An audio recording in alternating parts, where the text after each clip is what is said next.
Okay, David, the pod is rolling. Okay, I give me think. a second. I think both cameras is on. There we have the red light. Over there, I'm not sure. We'll see. It's a one-man production. I do the sound. I do the lighting. I do both cameras. So just like a goalkeeper. Yeah, just like a goalkeeper. We have to One-man do it show all. back there, yeah. Yeah. So we'll try our best. So normally after half an hour, that camera there over there, he's not my friend. Yeah. It turns off. So, but we have this one on you. So if you see the red light is off, then we have to stop. I'll let you know. Yeah. Okay. No It's problem. good to finally meet though in person. We've only been talking to each other over social media. Yeah, for sure. So first of all, how are you? I'm fantastic. Yeah. No injuries, and momentum is pretty good right now in many different aspects, both on the field, on the socials, on my relationship building and networking, like coming out here. It's interesting how like things kind of work out by itself sometimes. It's cool that you contacted me, let me see, last week, and then I had the opportunity to go for a trial, which is like half an hour. The club is half an hour from your place right here, and yeah, things work out. Yeah, talking about the trial, how's it been?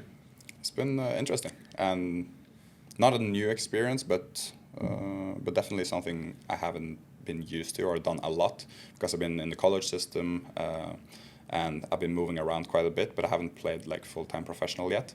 That's what I'm trying to move into now and focusing on. But to be honest, I felt really calm, good composure, not nervous at all, because I feel confident in my abilities, and I think my abilities and my human traits are what's gonna show off in a trial. And I think most people just get nervous if they know that there's like a slight chance or like a truth of them not being good enough or having some doubt. And to be honest, I didn't feel that. I think I performed well, which is a good feeling, of course. And then we'll see where it goes. Like I just try to control my action. The outcome is not in my hands. The action is in my hands, and if I do that properly, the outcome will have a higher likeliness of being the way I want. So I'm pretty chill about it, and of course hoping for the best, but controlling the controllables, pretty much. Yeah, because you don't approach the trial in any different way than just doing your best, because this is a big question I often get, is how goalkeepers can get seen by maybe scouts or getting picked by the team that they are maybe on trial on. So how was your approach to going on trial here in Kristiansen?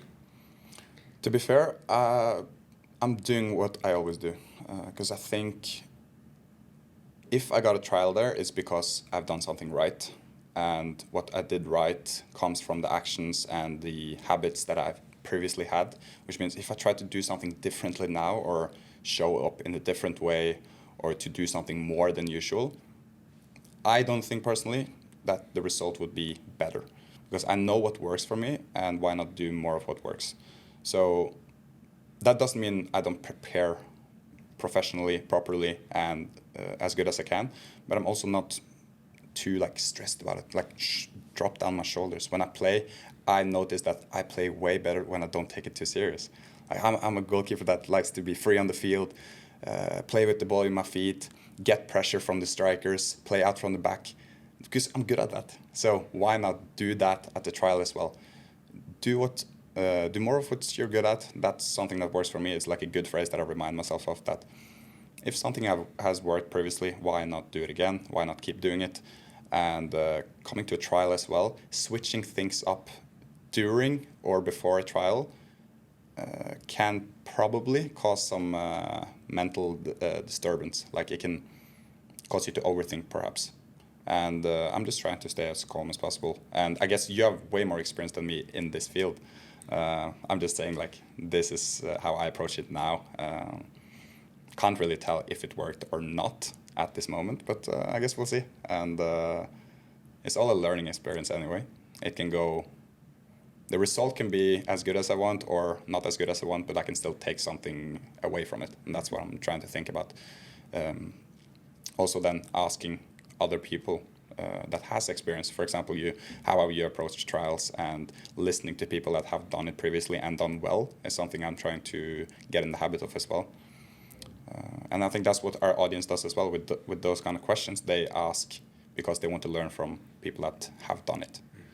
And so I want to kind of like counter you to hear from you as well, because I'm curious, how do you approach trials and how have you done it in the past? So actually I've been pretty fortunate that I haven't been to many trials. But I've been switching clubs, and I've also been, first time with the national team.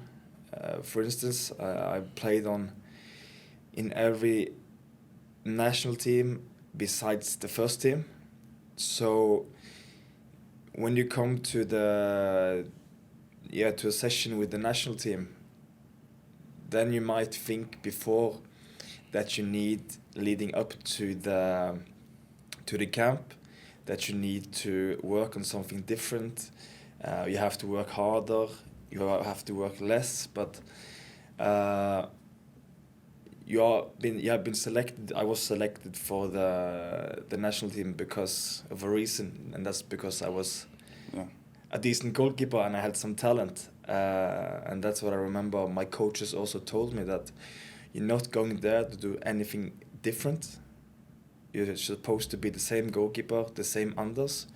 You're picked for a reason. So I remember that calmed me down and made me enjoy the experience of being with the national team and stuff like that way more, because I think it's very easy that you come into this and you're stressed and nervous, and then when you've been working so hard to finally get there, and when you get there you can't make the most of it because you're thinking about too much stuff. I find it interesting as well, where we talk about like being nervous, but if you define things for yourself, it also helps me. Like, if I'm nervous, what does it mean? It probably means that I care about this. Like, I actually care about the outcome, or I care about the opportunity.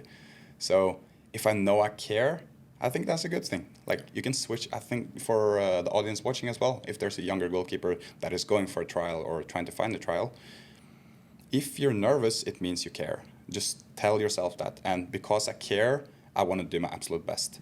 And how can you do your best? That's the kind of like equation you want to solve for. And one of the things is just preparing as good as you can and figuring out what works for you. Because like you and me, we probably have our game warm up completely differently. What we eat are completely differently. But I do what works for me and you do what works for you. And that's fine. And for all the individuals that are watching as well, like just defining, okay, I'm nervous. That means I care. Because I care, I want to prepare properly. I want to do 100% of what I can. And to me, like if you handle the actions and you do the work, then you can find pride in having done your best, either if the outcome is as good as you want or not, if that makes sense. Yeah, for sure. And I also think it's many goalkeepers, when they go on trial, they think that this is the only club that's out there for them. I think it's very important to understand that also what Kurt Hegre, the goalkeeper coach of Viking, said in the previous podcast, that there will always be a club that suits your style of goalkeeping. So when you go for a trial, be the goalkeeper that you are, and don't try to be anything else. That's brilliant. Because there will always be a team that requires your character, your skill set, the human being. The club will always be there, and there will always be goalkeepers, but there will always be clubs as well. So don't see that if you go for a trial and you will not be selected for that club. You did your best, you can be happy, and there will be lots of more opportunities ahead if you continue to do the right stuff, which can also be the boring stuff. It's all about putting in the effort in training, in the gym, eating properly, sleeping. If you continue to do that the right way, there will always be a club. There will always be a club that demands and wants the goalkeeper that you are. So it's interesting, like you mentioned eating, sleeping, training properly, and I noticed that you don't mention like getting your grip right or doing the proper dive. It's like get the major things in place first. Like if you don't sleep well, you're not going to perform well. If you don't eat well, you're not going to perform well. And if you don't train well, like your physique is not in place, you're not going to perform. And those are like the majors. Those take up 90% of what is required. And then the additional 10% is where you separate yourself in the top. But I think for most people watching, it's just like getting the basics in place. I heard this quote where it says, the champions doesn't do anything differently. They just never don't do the basics. They never avoid the basics. And if you always have the basics in place, then if those are like habits that you don't even think about, then you can add everything else, which is like a bonus point, like those small extra percentages. Those can be like add-ons because you have the habits in place, the grounded habits, like the major habits. But if you don't have those and you try to do, like you try to get 1% here, 1% there, but you don't have the, let's say sleep is 30, 40%, you're going to fall out. It's not going to work. No. And from personal experience as well, last season was a troubled season for me. Where I started pre-season with a troubled knee, which in the end ended up in a surgery. Then I got stabbed by, or do you say it in English? Stabbed by, there was a guy, the striker, he with his studs into my thigh, so which meant that I had a muscle injury as well, which led to me not being able to not do my training because I had to compromise because of the knee. Coming back from the knee, dealing with swelling, coming back somewhat, then getting that muscle injury, it led to me, I had to compromise in training and stuff. I couldn't do my gym, I couldn't do enough goalkeeping, I couldn't do my 5 times 4 minutes of intervals running, which makes me feel good. And this led me to not trust my body and trusting my body to give me the output I want in training and in games, which leads to you approach training and games in a different way. You have less confidence, which leads to, if you can't sprint the way you want or jump the way you want, you're cheating in positioning. Yeah. Everything affects everything. It affects everything. So, and it comes down to what I'm saying. If you can't have the basics on point, talking about grip and should my foot be like this or in this angle when I'm diving, it doesn't matter. So preparing well and treating my coach says, my goalkeeper coach, Jon Alvåge, he says, treat your body like a temple. Yeah, exactly. And I think that's it's a good quote. And if you fail to prepare, you prepare to fail. Yeah. Like it's still a preparation. You just prepare bad and you're literally preparing to fail. Yeah. So do it properly. Yeah. And like you say as well, when you have this negative momentum, you don't know where it actually comes from, where it started off, but trying your best at least to prevent those type of negative results or negative, what do you call them? Like a negative happening, because that one negative thing is going to affect so much more. But how can we do our best to most likely prevent a case like that? It's not like it's inevitable to say I'm never going to be injured, but how can you prepare your best to decrease the likeliness of getting injured? Yeah. And that's where those major things come in place of doing the right things. Yeah. Especially the major things, in my opinion.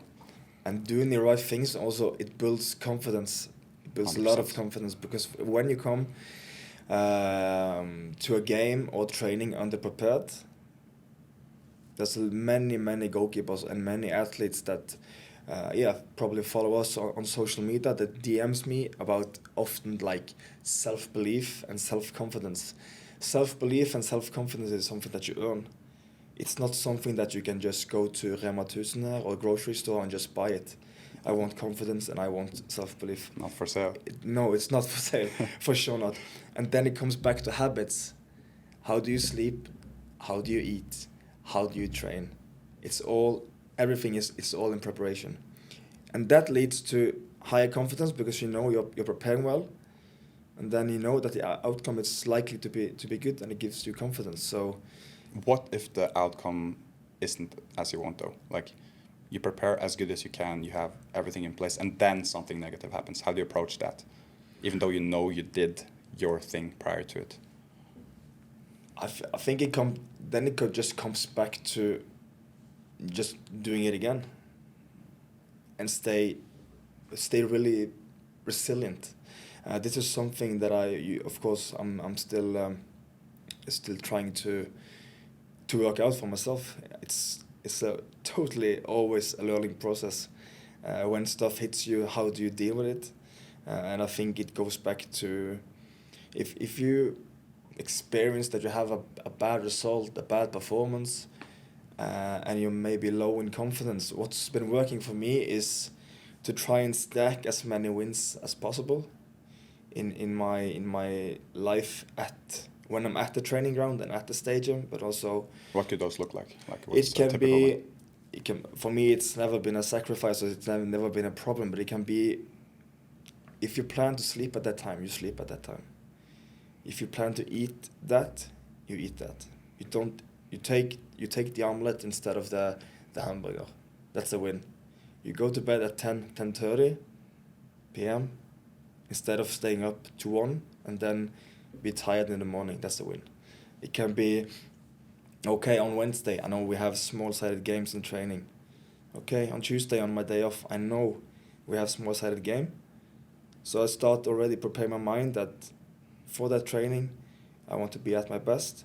For example, I want to win in those games. I get a win, or I maybe perform well as a goalkeeper. Lots of saves, communication. My team sees that I'm there. Okay, that's a win. Yeah. So stacking loads of them gives you self-belief, it gives you confidence, and it also gives you proof that you're really doing the right stuff. Yeah, you are who you say you are. Yeah. I think confidence simplified is just keeping your promises to yourself. Yeah. That's about it. Yeah. You said you were going to do this, you didn't do it, you felt shit about it, you performed bad, but you know what you did wrong. I think most of us are like, we are our own best coach, because internally we know what we're doing wrong. I think most of us that are like, they desire a different result, we know. Yeah. But the question is, why aren't you doing it? And figuring out why is the biggest question, because if you can answer that, then you know, okay, I'm not doing it because I'm afraid of that person's opinion. Then ask yourself, why am I afraid of that person's opinion? Like, just dial it down to the simplest thing. Because what they say about me is going to affect how my friends talk about me in the social group. Okay. And if my friends talk bad about me in the social group, are they really my friends? Are those the kind of people I want to hang around? Maybe not. So maybe you need to change social group, like who you hang around with. It's just like, I find it so beneficial to me to just dial things down to the core reason why something isn't working, is working, or why I'm doing a certain thing I know I shouldn't do. Because I think we all do it. I do, like, my sleep schedule is probably my biggest challenge, because at night I'm really active. Most of my video ideas come up at night, where my brain is going everywhere. But then I also have to go back to what's the most important. I need to perform. I have a game, I have a training. I've promised my team and the people I'm with that I'm going to do my absolute best. So why sometimes I'm not doing that, but why am I not doing it? If there are some distractions, I need to eliminate, figure out what those are. But just like simply dialing it down to the core thing of, I'm not taking this certain action because I'm afraid of that person's opinion. Once you know that, I find it way easier to work around it, if you know what I mean. Yeah, yes, for sure. I think if you have reasons for stuff happening, I think it's way easier to change your behavior as well. You have like Conor McGregor. I just saw a short reel from him that goes back to what eating at that time and sleeping at that time. He said that after losing his previous fight, that he wasn't doing it. It's okay to take that drink. It's okay to eat that. It's okay to go sleep at that time. It's okay to train at that time. I'm supposed to train at that time, but I don't train at that time, which led to his defeat. So he's mindful of what areas of his life which decreased his performance, So being aware and don't shy away from change, I think, is really, really important. And be really, really honest about yourself, because I think consistency is way better than having like being a blip on the radar, just one-off performance. I think if you're consistent with everything, the boring stuff, I think your performance will be way better as well. So I think I could probably ask as well, like, to me, this is my belief, a top goalkeeper, the number one trait is the consistency. Like being able to deliver let's say a 7 or 8 out of 10 performance every single time, rather than being a 4, then a 9, then an 8, then a 4 again, then having a 10, 10. I listened to a podcast episode with Ben Foster, and I can't recall the name of the goalkeeper, but he basically said that 2 of the Premier League goalkeeper coaches that he had and the head coaches, they wanted a solid goalkeeper that could perform time after time. He didn't need to be the match winner every single time, but he had to like have a solid performance, be consistent. And for the coaches as well that I've been with too, they just want to have certainty, know what they get. And if you can deliver that, it's way more likely that you're going to play as well, because they feel calm and confident in your abilities, in the way you play, in your performance.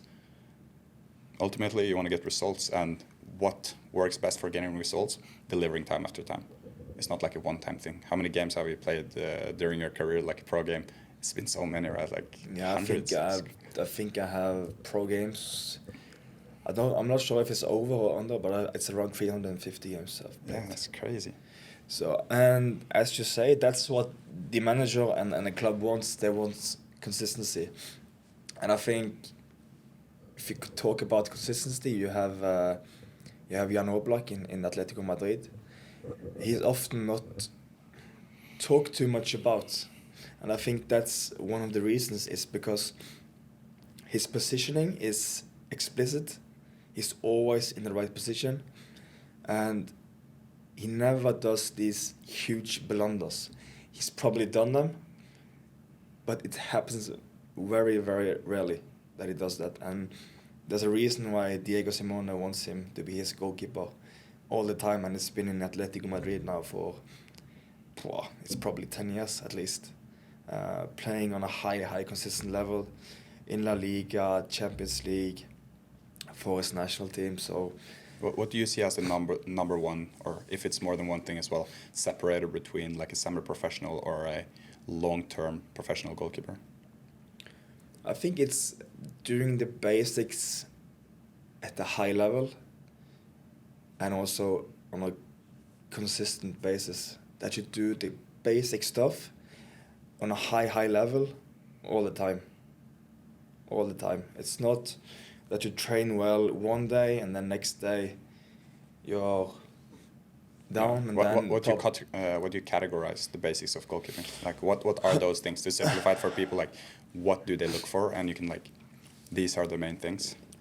It's passing, right foot, left foot, it's grip, shape. Your mindset has to be stable. You have to be, as a person, as a human being, you have to be sound. Because if you are fluctuating as a person as well, your performance will follow. And it's also the basics of being able to deal with small mistakes in training.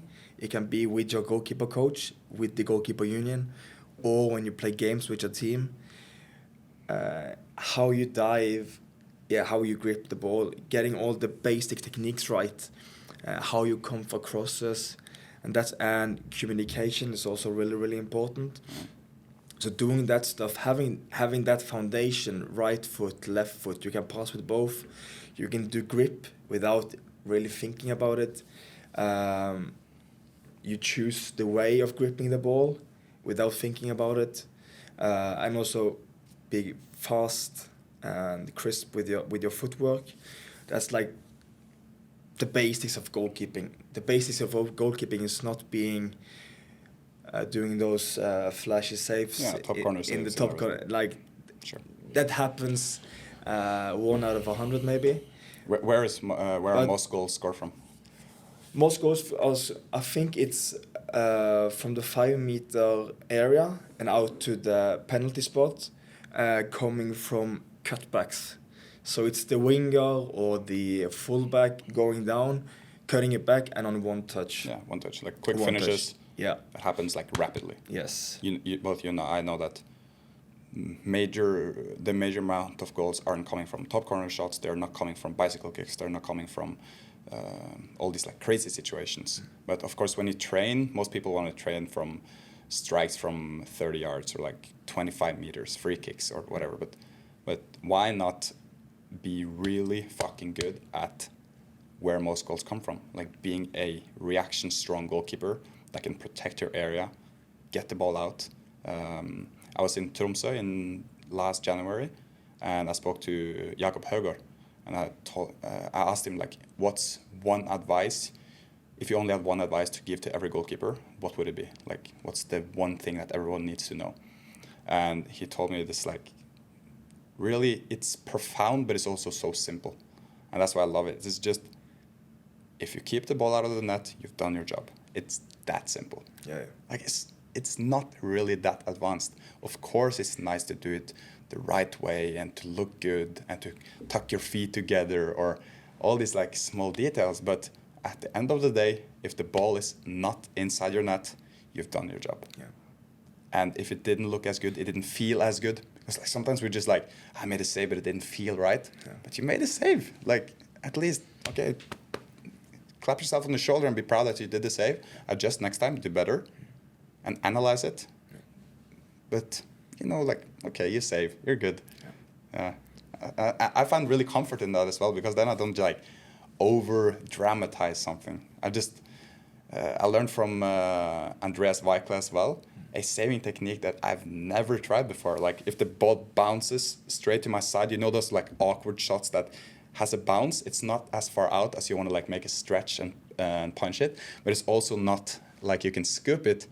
But then you simply just put your arm down solid and you just parry it with either your elbow or your wrist and just like bounce it out. You don't need to make like the crazy dive. It doesn't look sexy, you know, but you keep the ball out. It's an effective technique, and being aware of that, just okay, that's a technique I can use.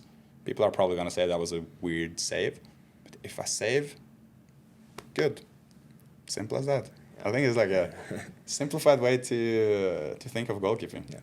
The best measurement of style in goalkeeping is how many goals you conceded. Mm-hmm. It's the number one, and also if clubs are looking at you, coaches are looking at you, scouts, they can see that you are maybe a one-off. You're amazing in one game, but then they might look at your stats, and you've been conceding, let's say 60 goals during a 30-game season. Inconsistent, yeah. Up and down, fluctuating. So, and also coming back to where the goals are scored from, goes back again to the basics. It's a cutback. So first it's positioning. You need to reset, footwork, set, shape, and then be calm. Have a balanced mind. React to the ball with people in front. Be calm, and then, use your skill set. If you have to save with the knee, you save with the knee. Save with the nose, save with your ear. It doesn't matter as long as you save. So, exactly. Yeah. Then the crowd is cheering. Yeah. I just check my camera. He knows that at the 30th minute the camera might turn off, and 29th minute he knows exactly like what time it is, even without looking at the clock. There we go. That's a way to know you played a lot of games and been having a lot of 45 minutes. You know? Oh, there we go. It's like a second half, you play 30 minutes, and then the last 15, and you're in the lead. You kind of need to know that, okay, it's only 15 left. And, yes. Deal with the time as well. That's a detail of goalkeeping. I found I got really, really good at it, or way better than I've been prior this season, to just like be cynical at the end of a game. To just calm down, use the time, play smart.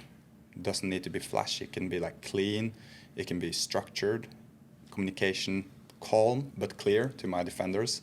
Doing the right things at the right time. Of like having a 1-goal lead. especially like we talked about last 15 minutes. You have to be smart. And what is smart though? It's smart to me is analyzing the situation and making the best calculated decision at that time. And afterwards you can analyze if it was the right one or not, but just do your best in the moment when it comes to being smart. And for sure with goalkeeping as well, you see, or at least I see that most of the top tier goalkeepers are older ones. Like they're not my age of 22, they're more like towards 28, maybe over above 30. What age are you right now? I'm a dinosaur. No, I'm not. No. I'm 33. Yeah, 33, right? Yeah. So we have all this routine and experience, and goalkeeping comes down to decision making as well. You can know the right technique in a 1v1 situation, but if you use the wrong technique at the wrong time, it's probably not going to be effective, even though you're extremely good at that technique. Like if you make a huge spread, but you're so far outside of your goal, the striker's just going to pass you, right? So like using the right technique at the right time, that's smartness, decision making, and that's probably something you can talk more about talk more on than me, because you have the experience. You've been in way more situations, especially at the high level, of making the right decisions at the right time. That's probably personally I wouldn't say weakness, but where I have the biggest potential to improve on. And I think it comes down to not that I don't have the right technique or like can do the right things, but doing the right things at the right time. Especially if I haven't been in this situation before, it's hard to do the quote unquote correct thing. Because, yeah. Yeah, I think if we talk about the later stages of a game, I think, especially from my own experience, if we are leading 1-0, often it comes down to how you are feeling mentally and how you approach the last minutes of the game. Because in the last minutes of the game, there's more at stake. It's preserving that 1-0 lead. I remember when I came back from Belgium in 2021, we had a few important games late in the season. We had Strømsgodset at home and a few others. Games where we had to close the game down, winning by 1 goal. So then often I have an inner dialogue that I love this, and this is what I've been preparing for. And telling myself, put that fucking ball into the box and I'll get it. So I think, first of all, it's a huge mindset thing. Don't get passive and think about the result. I think that's, first of all, really, really important. And then there's also other stuff. It can be telling your teammate to sit down for a minute. A cramp maybe might appear. Yeah. It can be if there's an offside decision. I hope that the referees for this season are not watching this podcast. If there's been, you put a striker offside, instead of putting the ball down at the exact spot, don't take it further back, take it further forward, because the ref will always tell you to put the ball back. Okay. You 10 seconds extra. Yes, yeah. you earn 10, 20, 30 seconds extra. It can be talking to the ball boys. Boys, you can leave the ball over there, and you don't need to run to get it. Yeah, I did the same thing this season, especially like late game. Either if we had like a big lead or it was a 1-0 lead, I just told the guys on the bench or the ball boys in the case that, guys, just remove the balls. Like early in the game, I want to have the balls available to like be able to get going quickly and get going. But then you need to be smart at the end, like cynical play. And as you can see, like smile when you mention it, because it's a good feeling, right? This is fun. Yeah, I love this because you pick from how you see him doing that. You know, from when I was young, he does that. Then my goalkeeper coach, when I was in Belgium, told me that. Then my goalkeeper coach that I have now told me to do that. Maybe just think about it. And there's so many small details about being smart.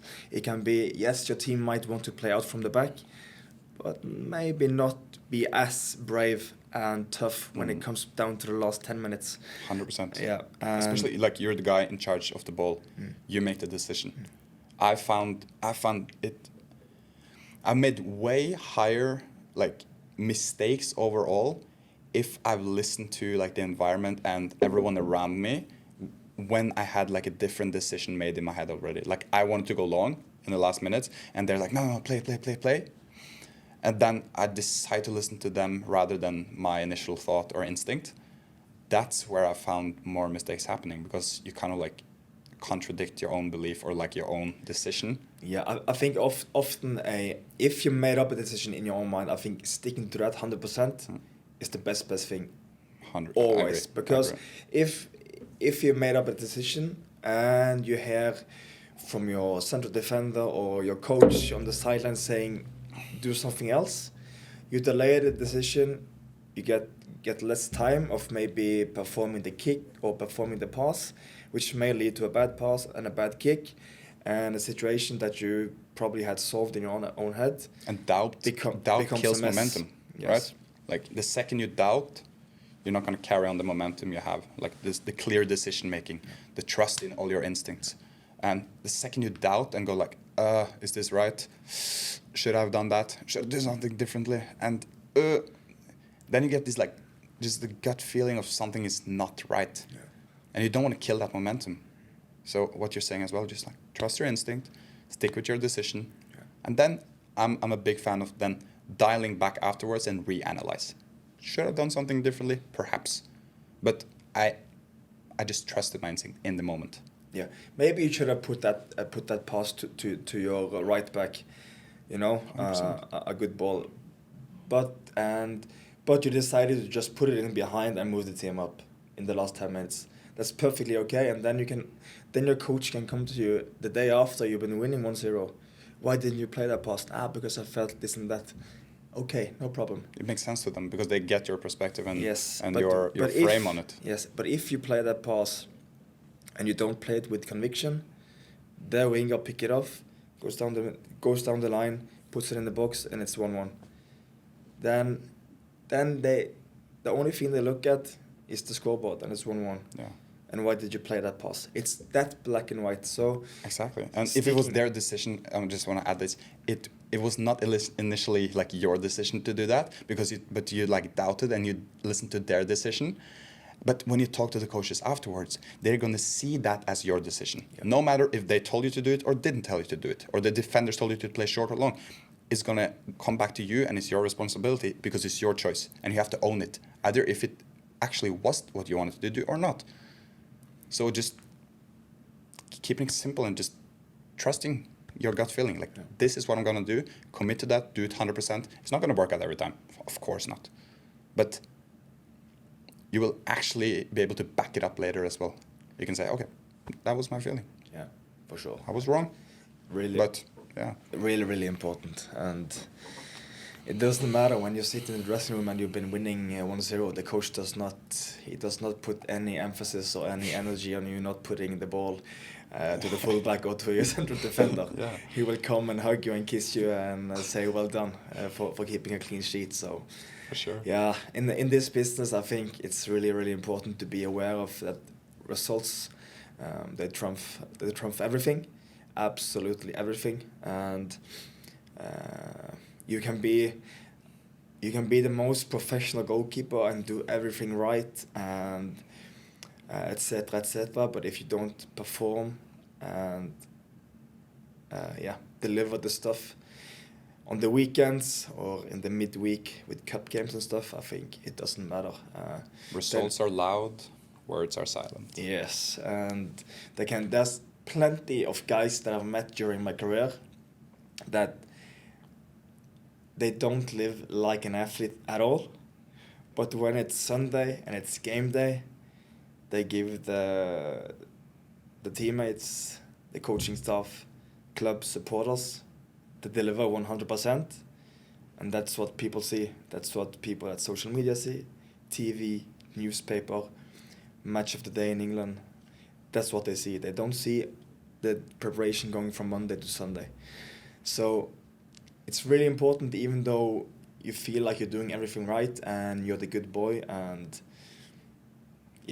I should be entitled to have my position, entitled to have performances. No, it's not like that. It's really, really important that if you can deliver, find a way to deliver, and if it's living a certain way or living that way, as long as you can deliver on a Sunday, that's what the coach and the club really wants. So that's really, really important to remember in the back of your head. So you were you played this season for Lillehammer. Yeah. From May until October this year. I think you had 16 of 22 clean sheets. Yeah, something like that. 16 of 23, I think. Yeah, But and you didn't concede at home in the first half of the season, and didn't concede goals away in the second half of the season. Yeah. Good feeling. Yeah, I also remember you showing your throw, the assist. Yeah. On social media, great one. We as goalkeepers in Sarpsborg, we talked about that throw. Oh yeah. Yeah, my goalkeeper coach as well, Jon. He had seen it. That's pretty cool to hear. Because he's a fan of social media. He has his own or together with someone else though. He has his own podcast, and also he has his own page on Instagram called The Keeper. So he's very aware of what's going on. Yeah. So talk to me a little bit about the season with Lillehammer and how it was and how it's I think first of all, great season. We to get the end of the season on the board here. Like we ended second, tied for first. Didn't rank up on goal difference, which is a bit like that's crazy. Kind of sucks, but it is what it is. Overall, the season was really good. I think Lillehammer is a fantastic club. First of all, great people, great environment, and I had a blast there. It's 45 minutes from Gjøvik, where I'm from, but it feels like home. Like I got taken care of from the first day, both from the boys in the dressing room, the coaches, and the staff around the club. Throughout the season, like you said, pretty successful season in terms of the results, but also personally on developing my goalkeeping abilities, consistency, like we mentioned earlier. I think that was my major breakthrough this season, was being able to deliver consistently, time after time. Didn't have one blunder or like goalkeeper mistake on any goal. That's something I take pride in, because that tells me that I've done the basics. And like we mentioned earlier, champions do the basics all the time. They never neglect the basics. And if I ever want to be on top and want to reach that high level, I see myself as the guy that always do the basics. That's in place. And I have way more confidence in that after this season than I did prior to the season, because I now got proof, like you mentioned earlier. Confidence comes from proof that you are who you say you are. And this season was, I think, like a sort of a breakthrough season for me. I've always been a confident, like little bit cocky, like playing style and everything. But this year was more of like a transitioning from more of like a not unprofessional but less professional playing style to more of a convincing professional style, both the mental part of it and my way of showing up on the field, the way I prepare, how I both prepare like myself but also my team, trainings, talk to my coaches, the way I handle people around me. I think it's a major thing as well, because sports or any other niche, you have like the profession. I think the profession is maybe like 15-20% of it, but 80% is mostly comes down to dealing with people. How do you become liked? How do people trust you? How do people see your decisions as something they want to go with and trust in? And that's not easy. But through like delivering, like I mentioned, the results, getting out on the field, enjoying myself, like that was a major thing as well. I forgot to mention. I just going out there and enjoying, having fun. It's a game. Like it's not life or death really. And to me, it helps. So I guess for some people, it helps like making it life or death, because then it's so important that they care so much. But for me, it really helped to just like dial it down to I'm just doing it because I actually like it. Like social media as well, growing, getting a lot of followers, feedback, a lot of people reaching out. You can say, okay, it's a stressful thing, but at the same time, is a really big. It's just a big gift, really. Like I just need to make the most out of it. Being able to play as well, having no injuries, finding the good things. I guess this was kind of like a vague answer, but overall, this feels great. And I want to carry it with me into a higher level now to test myself for something more challenging, more difficult, that also makes me grow and get better. It's like, I don't wish it was easier, I just wish I was better. And this season was a season to prove to myself that I'm the guy that I think I am, and I'm also ready to take the next step. Your age now, you're 22? Yeah, I just turned 22. I think it's really important for the listeners to hear what you're saying, because I can see the fire in your eyes, and I think it's really, really important that if you've not played 50 games on the highest level before you're 19, it's really, really possible to reach the heights in the game, even though you can be blooming late. There's many goalkeepers, many athletes that have later on become what they really wanted.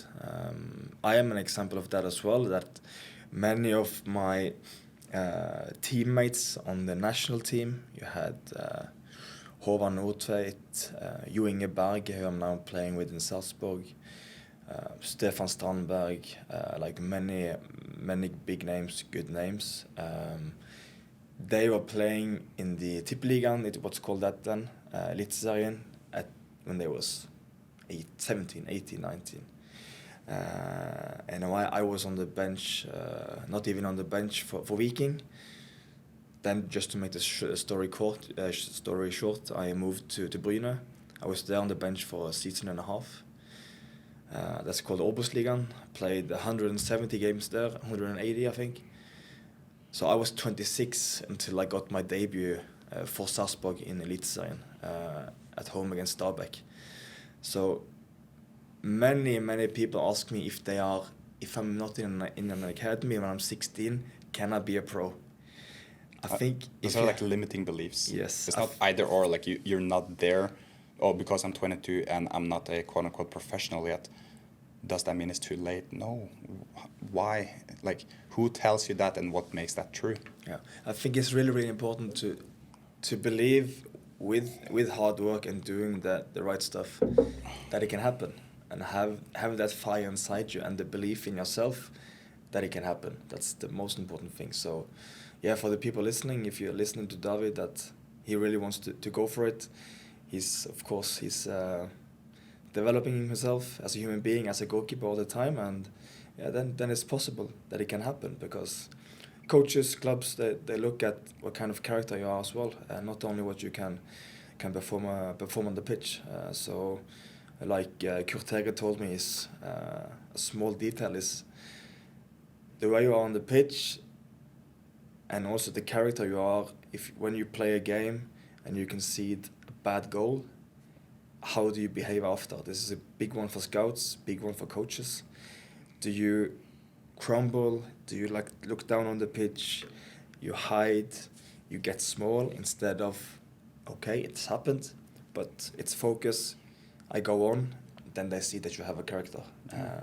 They see after goalkeepers that they don't remember. They just, okay, it's over with, and then just continue on. So it's a good thing that you're doing. For sure. And I think on top of that, like, I think when something bad happens, I like to remind myself of certain phrases that just get myself in the right state again. And if I can see the bad goal, for example, I tell myself that whatever happened, and it could not have happened any other way because it happened. And that's just like, okay, past you cannot change. You can change the future by focusing on the present. That's it. Like, it's that simple. So, can you affect the bad mistake you made by focusing on it? No. But can you prevent something similar happening by taking action now and doing the right thing? And if you see like a pattern of mistakes you're doing repeatedly, analyze it, figuring out why you're doing it, why it's happening, And then a mistake once is a mistake. I think a second mistake that is the same is most likely a choice you made because you didn't do everything in your power to change that thing. This goes to I'm not thinking just goalkeeping, but in life in general. Like, you make a mistake, everyone makes mistakes. Like, literally everyone. You see the top tier goalkeepers, they all make mistakes. So once you just like realize that it's not just you, everyone does it. 1 second, David. You lost your flow there. We're back. We'll see how long it works. If not, we'll just put maybe one camera on both of us going forward. But yeah, everyone makes mistakes. Yeah, like, it's human, and it's inevitable not to make mistakes. And just accepting that you will make mistakes as well is something that I find really freeing, of being just trusting myself to try new things that I'm not as good at, or to develop my character, of increasing my skill sets. For example, recording a podcast. I haven't done a lot of podcasts, which means that I'm probably not going to be as good at it as I want to be, but it's inevitable to like be not necessarily bad, but not as good as you want to be by starting something you haven't done. Like, you have to start somewhere. Yeah, and like, you have to, don't expect to be good when starting out, but how's the phrase? Like, you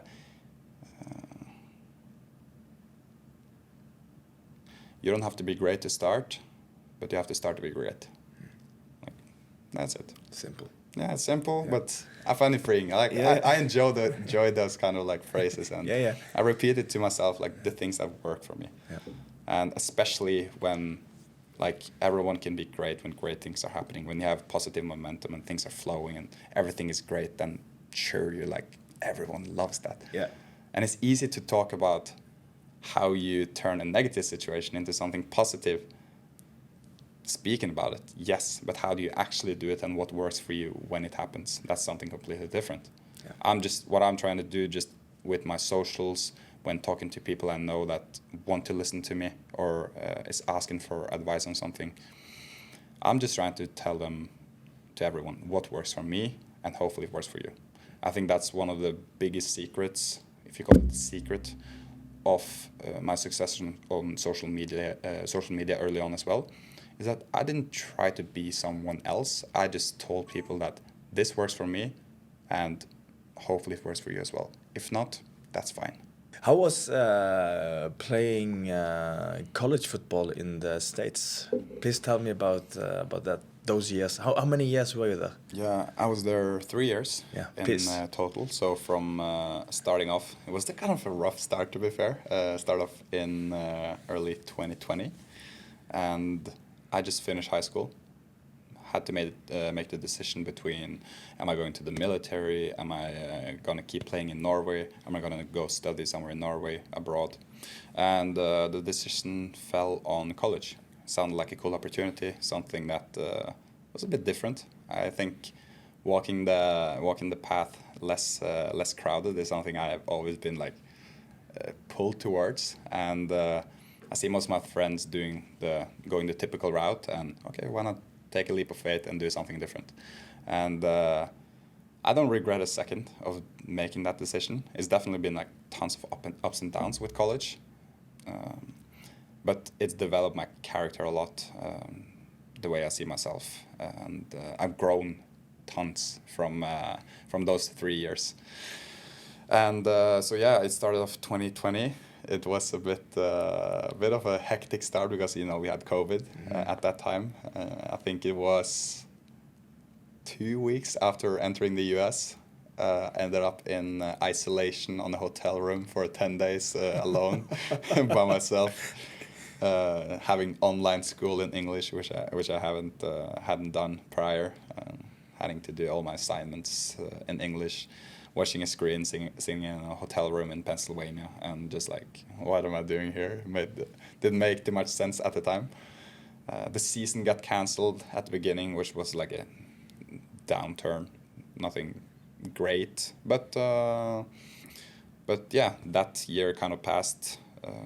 Got a lot of good friends and contacts, and then Second year was more of like the entering of what college actually is like, because we didn't have COVID. Things started to get back to normal, or a new normal at least. And college football is different from football around here, or they call it soccer, but college soccer. And it's, I would say, physically it's more demanding. I had to put on weight. I think I went from 70 kilos to 80 kilos in my first 7 months of being in college.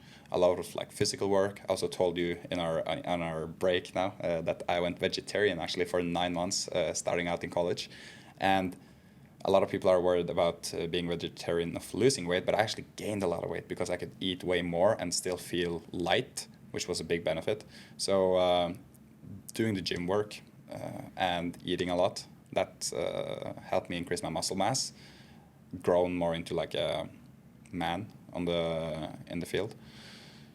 Not fully, but like getting there. Getting there. Yeah, getting there.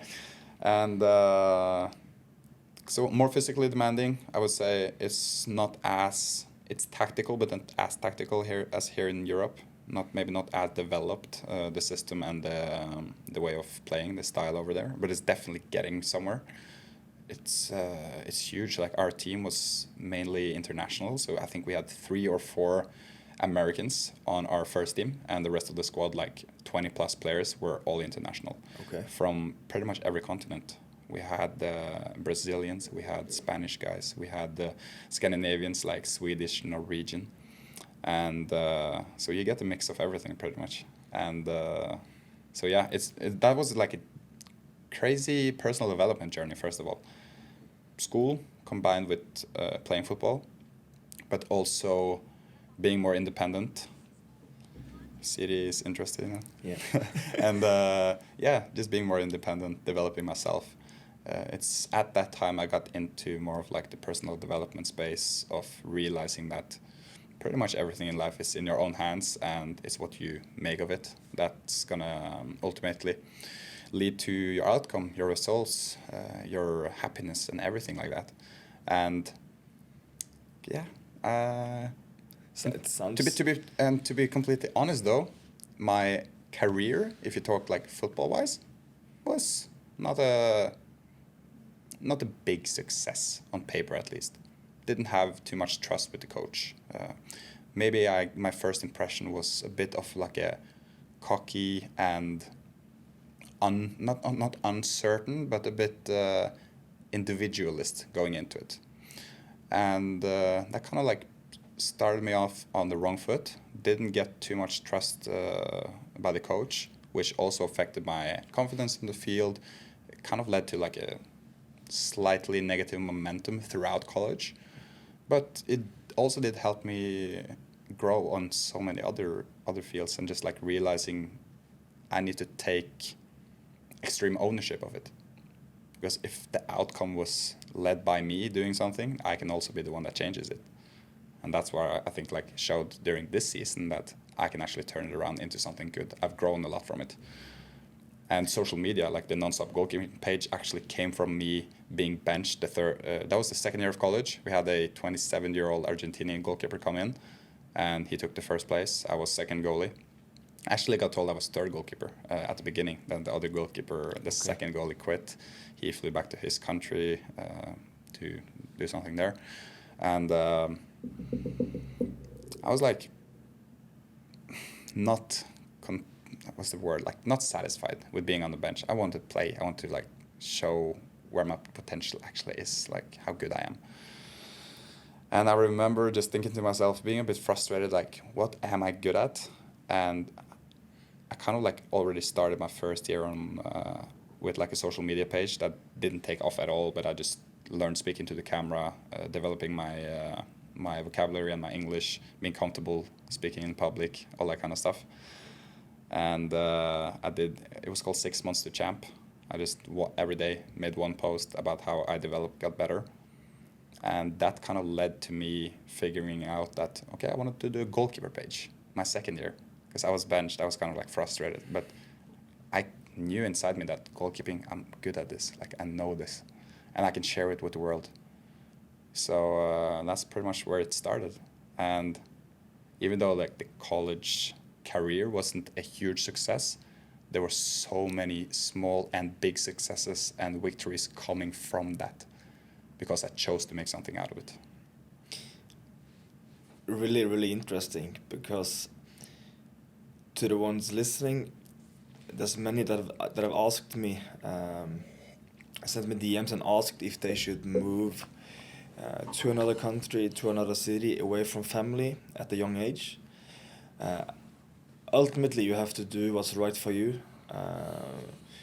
But I've moved places, and even though, let's say, it will work out or it will not work out professionally on the pitch with the team, the way you develop your character and yourself as a person and as a human being is huge. And if you can draw some lessons from that, you can use those lessons that you learned as a person and as a human being, how it was to move away, and with all of that uncertainty and all of that, those new situations you're put in as a human being and as a person. If you conquer that and get stronger from that, you as a player and as a goalkeeper will just thrive immensely. Yeah, and I'll say that right now, like my goal is not to become a professional goalkeeper for what I will earn from doing that. My goal is to become a professional goalkeeper from what it will take from me and who I have to become in order to achieve it. Because who I become in the process is way more important than the actual outcome or the result. You have to become a certain person that is qualified to be in that profession. Like being a top tier goalkeeper, you can't just save shots. You have to have character. You need to be able to talk to people. You need to be a person of character, someone that people look up to. Like with the social medias now as well, I realize like how much, like first of all, it's some responsibility, but how much I can impact the world, and especially goalkeepers, because that's the niche we're operating in, by simply sharing what has worked for me, what hasn't. Like I carry the scars so they don't have to. Simple as that. Like, I went through this process in college. I fucked up tons of times. Yeah. This one time a coach told me to run around the field, and I had, because I was doing some rehabilitation from COVID, and I had my headset on, and the team was training, and the assistant coach told me, like, take off your headset, you're not running on the field with this. And I said, why? Like, with this like kind of like negative attitude or tone. Yeah. He's like, what do you mean why? What do you question this? And he had this like, he got really mad with me.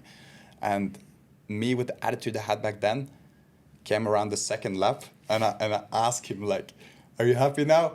Like this type of like, oh, and what do you mean I'm happy? He goes so mad, you know, and that's one of the things where I wouldn't do that again. Like there's no benefits of me doing that. That's just a trait that I carried. Yeah, you're young and you will learn. But I can tell that now with no shame. I can just tell it with hope that the people that are watching aren't making the same mistakes. Simple as that. Because there's certain things I've done that you shouldn't do. I'm not gonna say like what you should and shouldn't do, but especially that I personally shouldn't have done. But then I can actually just give that experience away, especially through social media, because it's so powerful. You can make one piece of content and the reach is unlimited. That's what's so great about this as well. We can repurpose this, get it on every platform, and it's unlimited the amount of people that are going to see it, the amount of people you can impact. So the question to myself I always ask is like, how can I maximize my impact? And that's in my hands. And college for me was one of those things that it was a fantastic experience, not because of like everything that happened, but because what I made from it. Yeah.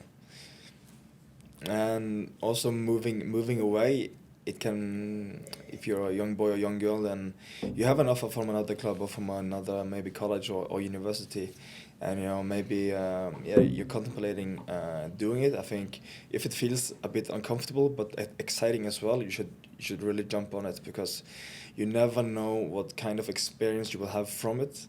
And always taking the safe route, it doesn't make you grow, either as a professional or as a person. So to everyone listening, if you have an offer, go for it, even though it's a bit uncomfortable. I lived in Stavanger until I was 25. And of course, it's uncomfortable moving away from family, friends. I also had, my son was also only 6 months at that time, so moving him away from, aunts, uncles, grandparents and stuff, it was not a nice experience. So even though it was uncomfortable, I never, you never regret doing that stuff. Also, when I moved to Belgium, we had a great time here in Salzburg, my first time. A lot of tears, a lot of mixed emotions, but I grew, my wife grew, and my kids grew as well. So yeah, if it's uncomfortable and exciting and you want to do it, normally it's the thing to do. So for sure. So yeah, I agree. Yeah. So going forward, David, your goalkeeping career, your social media career, where is it going? What's your aspirations? What you really want? Let's say, David, in 2 to 3 years, where are you hoping to maybe be at, especially maybe as the goalkeeper? What's the dream? Yeah, so like professionally on the field, I definitely want to play professionally full time and be a top tier player. If it's in Norway or if it's in a foreign country, I'm open to it. Like I've already experienced moving overseas, and I embraced the like you mentioned, the uncertainty of it and learned to deal with that.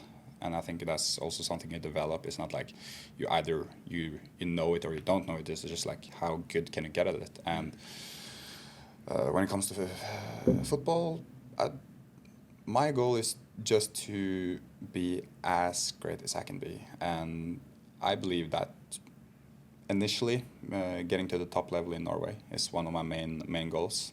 And I know that you have to work up the ladder. Like you have to there's no elevator to the top. I think that's a philosophy for life that is just fundamental for everything. Like if there's an elevator and there's a staircase, I always walk the stairs because that just reminds me that there is no elevator where you go from the first floor to the 99th floor by just clicking a button. There isn't. And I realized that for myself as well. So with football and my career, I need to take it step by step. Now I played in Lillehammer, and I've showed that that's a level I can handle. I can deal with that. I can perform, deliver. Like I mentioned, the results, it's what's loud in football. People see that. And in 3 years' time, I want to see myself in either playing in Eliteserie club or Obosei club, 100%. I believe that my skill set is capable of that. And it's one thing with the skill sets on the field, but there's definitely just so much more around it. I've realized that the network, the people you know, matters in such large degree when it comes to finding the right opportunities and being placed in a position where the door is open, at least. Because it seems to me that a lot of doors are locked initially, but you just need the right people behind it to open it, and then it's up to you. Like if you're not good enough, then you're not good enough, right? It's not gonna be a door that you're gonna walk through and live your life behind. But to be more clear, precise, and short, I want to play professionally for as long as I can, or until I don't enjoy it anymore. And I believe that I will keep enjoying it because that's why I'm doing it. I also believe that my long-term success will come from my longevity of what I'm doing. Like I don't want to be like one of my major goals with social media, for example, and just a goalkeeper overall, is to become one of, if not the most impactful goalkeeper in the world. And that doesn't mean I have to play in La Liga, but I can have impact in different ways. So in order to do that, it doesn't take a month, a year, 2 years. It takes a decade at least. But because I love this so much and I actually enjoy it, like just speaking about this or talking to friends about it or briefing ideas, creating content, being on the field, I enjoy it so much, and it's what I like doing. And I believe that because I like it so much, that's what I just want to carry the longevity of me keep doing it. And the longer you do something, the better you're going to get. And if I compete with someone that divides their buckets, their glasses of water are like this one, 20% full, and you have 5 different things, then, and you expect to be 100% have the 100% of the result you want in every single field, it's impossible. Like if I have 20% in each bucket and I compete with someone that has 100% in one thing, if that's goalkeeping professionally, right? He's gonna have a way higher likeliness of winning. But by me niching down to my socials, this is a long answer to a short question, by the way. No but problem. to me, niching down to goalkeeping, like that's my niche. That's what I want to be good at, and I can develop myself around that. But by being 100% filled up in one glass in goalkeeping, that's where I see myself maximizing my impact and the longevity of it carrying throughout my career, both on the field, off the fields, on social, in interactions with building relationships and networking. I think, Yeah. and I think an advice as well, keep that fire that you have now. When the pressure gets higher, Yeah. the money gets bigger, the pressure from clubs, supporters, and everything is surrounding professional football gets larger and larger for every step you will take. Remember to have the fire, and remember also to enjoy it as you do at the moment. Because there are many that can enjoy laddering up and getting there, but when they get there, it gets pretty damn serious. Sure. And they lose the passion, they lose the enjoyment. I always say, if you can play in front of thousands and feel the same way as you do on a summer evening with your boys or girls playing in the park, have the same feeling, enjoy, relaxed, you will have a much easier life and a much longer life in professional football. So keep the fire that you have inside now, because I can see it, and I feel advice. it. So yeah, please keep that in mind. For me, it got really serious really early, since I signed my first pro contract at 16. Yeah, it seems like that step into professional is what makes it so serious for most people. Because yeah, and it can also often. Is that mostly comes from the monetary side of it, like the money and? Yeah, it's the monetary side of it on a personal level, but at the same time, it's also like finances in football. It's where you're placed in the table, many titles you get, and also if you play in, like here in Norway, playing in Eliteserien, and playing in Obos-ligaen, it's a huge thing, money wise. So from there, four clubs. So from there, added pressure, Coaches, they also have a job, so they only put you in if you can perform the way they want you to, because if you perform the way you want them to, they get the results and they get to keep the job, or maybe take a step to a higher and bigger club. So keeping the enjoyment and just feel free as possible when you play, when you train. Enjoy the daily banter with your teammates. Enjoy that you can come in for training at 8:30, get breakfast, train, get lunch, sit and have a coffee. Like, enjoy the small things. I think is extremely important, and I have to remind myself about that, because it's really easy to get caught up in the day-to-day stuff. And then you complain about this, you complain about that, and you don't have enjoyment anymore. Because I've been doing it for such a long time, but it's really also for me, I'm working on this all the time. Try to enjoy every day, and see it as a big gift that you're healthy and you're fit, you're young, and you can do this for many years more. Love to hear that, and I'll take it into mind and carry it with me. Yeah. I think for the people listening as well, I think that works for me, and that gives me like a drive to keep developing and getting better, is often just listening to people that have done what I want to do, and that are like further ahead of me or already have done it. Because listen, my entrepreneurship teacher at college told me this one phrase where I love it, and it says, listen to everyone but be no one. That means that, or my interpretation is that you listen to everyone, you take in everything. You can also choose who you listen to in terms of where you convert it into action and where you actually bring it into heart and bring it into reality. Because of course there's going to be sound, there's going to be noise, people telling you what to do. But ultimately you just have to figure out what works for you. And the best way isn't the best way to do that to figure out who has done what I want to do and do that. Like, not copy, but at least do something similar. No, I think this really also translates. I've gotten the same advice probably in goalkeeper terms. It's you will have many different coaches telling you the right technique or do it this way, do it that way. You can listen to what they have to say, but then again you have to put it in and do it in a way that works for you. You can't, if there's a guy that catches the balls one certain way, but it doesn't work for you, then do it the way you feel doing it, what works for you. So listen, learn, and then implement small stuff that you feel, I can maybe do that, you know. Myself, I look at Oblak, I look at Andre Hansen in Rosenborg, like he now in Odd, of course, but small he does that, maybe I should try that. It works, it doesn't work, but okay, then I've tried it. Now you know. Now you know. So take small stuff from other people that have knowledge, and always consider the source when you get critiqued or get That's like social media as well. I made a commitment when I started out. I saw one of Gary Vee's posts. He said that, trust me, social media is the thing. You want to start, like you want to get good at this, but don't tell me you're not good at it before you make 500 posts. I just reached 500 posts like a couple of weeks ago.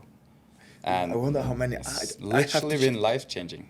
Just for you it's been that. Yeah, and 483. Yeah, exactly. 83. So I think I'm like somewhat above 500, maybe 520 posts. It's not that much. Done it for 2 years, and it's already been a huge transition, like a huge life-changing thing, where I go for a tryout now and people know me, like not from being a professional, but they've seen my stuff. And if you don't take that leap of faith of just trying when starting out, just telling yourself that it's okay to suck, sure, everyone does, that's reality, and just move on with it, you just like get a little bit better each day at whatever it is, if it's parenting or if it's social media or if it's goalkeeping, you just started out. 1% better every day. You suck big time when you start, and then you suck a bit less and less and less until you suck so little that you're actually good. Yeah. Like it's a process.